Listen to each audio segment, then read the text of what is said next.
Market analysis is a detailed description of your audience. It considers the demographic and it determines what your audience needs and what it wants. Knowing the market's needs and how it is currently serviced provides you with key information that is essential in developing your product or service and marketing plan. If you don't know this key information, how are you going to effectively make your product or service, let alone sell it? Imagine you want to start a magazine that is focused on entertainment for college students. You first need to determine if such a publication exists in the area you are hoping to serve. Then you need to do some research to determine if one is actually needed. Then you need to analyze if the market you are currently in will benefit from and subscribe to your publication. If not, you will need to research if another market exists that could use your publication. You also need to consider other similar magazines, what they do, and how they reach their audiences. You can't beat the competition if you don't know what the competition is doing. Finally, you can take all this information and develop a marketing plan.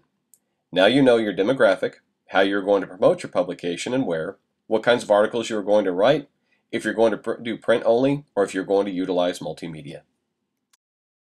Market analysis defines the opportunities a business has within a given geographic area. It considers the external, internal, and financial conditions. In terms of external conditions, you are attempting to forecast long-term industry trends in technology, demographics, audience demand, and advertiser demand. You also need to carefully watch political and regulatory conditions. Remember, whichever party is in power will have a lot to do with the laws passed and the makeup of the FCC. And of course, demand factors will be critical to consider. Product costs for media time and space will fluctuate due to things beyond your control. For example, if the cost of paper increases, you may not be able to have as many pages in your newspaper, which means you'll have less content. This can adversely affect your coverage and, as a result, your readership. Also consider that demand falls as the time required for consumption rises. And you need to think about the elasticity of demand, or the change in price and change in demand. Pages 204 and 205 of your text do a nice job discussing this concept. Substitutes and complements, consumer income, and consumer tastes and utilities also should be addressed. Some external market factors you need to examine include market structure, target market, economic and sociological structures, and distribution channels. Market structure includes things like the seller and buyer concentration, the product differentiation, barriers to entering the market, and variable costs. The target market, as the name suggests, is the audience you are trying to reach. Economic and sociological structures address the demographics and psychographics of your audience. This also considers if you utilize or will utilize vertical integration, which again is when companies own the companies from which they buy supplies or sell the final product. Distribution channels is everything from the printing presses and the cost to run for newspapers and magazines, to the signal strength and transmitters for radio and television stations, to the cable company's digital capabilities, and homes to the channel capacity. Let me give you an example of how external factors may affect a media outlet. Several years ago, I took a group of students to the Sedalia Democrat in my hometown of Sedalia, Missouri. This is where I had my first job as a sports reporter. In visiting with the editor, aside from having a website, the Democrat was producing content much the same way as it had when I was a cub reporter while a college student a decade earlier. The target market had changed a little as layoffs had cost the Democrat reporters, meaning they couldn't cover as wide an area. But the demographic of Sedalia and the surrounding smaller communities hadn't really changed much. One thing that had changed was how the printing presses were utilized. These are expensive pieces of machinery that sat dormant for much of the day because the paper was only run once. So, in order to make some extra money, the Democrat began running circulars and printing the local weekly paper. Another distribution issue they had to address was the internet. They wanted to include more video and start getting more into the social media. But Sedalia is a very rural area, and at the time most people who had internet had dial-up, which is not conducive to video.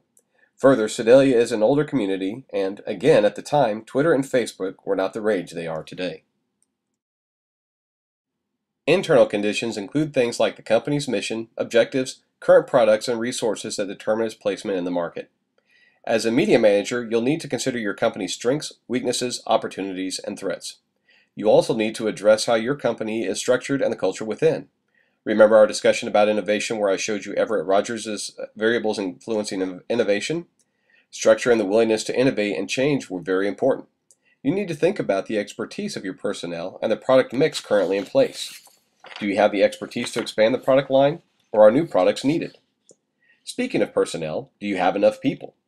Do you have the right people, and do you have the right people in the right seats? If you want to jump into social media, you might need a social media manager. If your PR firm wants to start representing professionals in the entertainment industry, you probably are going to need an account executive with some experience there. And finally, who is taking what leadership role, and what are those individuals' responsibilities? Do they possess the desirable leadership style and skills to guide the staff and manage the resources in place? If not, you better either find these people or rethink your plan. This seems pretty obvious, but often we start thinking about how much money we can make if we innovate or go into a new market, and we fail to think if we have the necessary resources to make the move in the first place. The saying, you have to spend money to make money, is very often true, but you have to have money in order to spend it. Does your company have the money it needs to be competitive? What about additional resources that may become necessary down the road as you break into the market? Money for salaries for additional staff, or for upgraded equipment and software, for example. When we started webcasting sporting events, and then when we relaunched our cable channel, for example, we were in good shape financially. But then folks started seeing what we were doing, and they began requesting our services. This was a great compliment, but we didn't have a budget plan in place to pay for additional equipment or staffing. Ultimately, it worked out, but this is one area, I will admit, where I failed to forecast our financial conditions and thoroughly analyze the market to see what the future might bring. Also consider the ROI, or return on investment. You likely will establish a goal so you know how much you need to make in order to offset what you've put into the product and still turn a profit that will keep the management and/or shareholders happy. You also need to think about the intangible returns, like your reputation. National Geographic has a wonderful reputation for cultural and nature reporting, but I don't think they'd be very successful if they tried to start covering sports. If your venture fails, does your company's overall reputation have the strength to withstand the failure? Do you have the reputation to succeed in the first place? And, back to my earlier example, say you do really well and your reputation grows. With it, so too will your demand. Do you have the necessary resources to sustain a top quality product and thus maintain that positive reputation? On the final two slides are 14 general questions you need to ask as you are conducting your market research. With these questions, you are considering your competition, your audience, the industry as a whole. You are examining similar products, you are analyzing the success rates of your competition, and you are looking at business models and brainstorming how to reach the market. This can be a very tedious, time-consuming task. At times, it may feel like you need to just throw your hands in the air and say, let's just do it and let the chips fall where they may. This is almost a guaranteed way to fail. Compared to the other chapter presentations this semester, this chapter video is short. Don't take that to mean it is any less important. If you are to be successful as a media manager, it is imperative that you ask these questions, examine your external, internal, and financial conditions, and place yourself in the best possible position to succeed.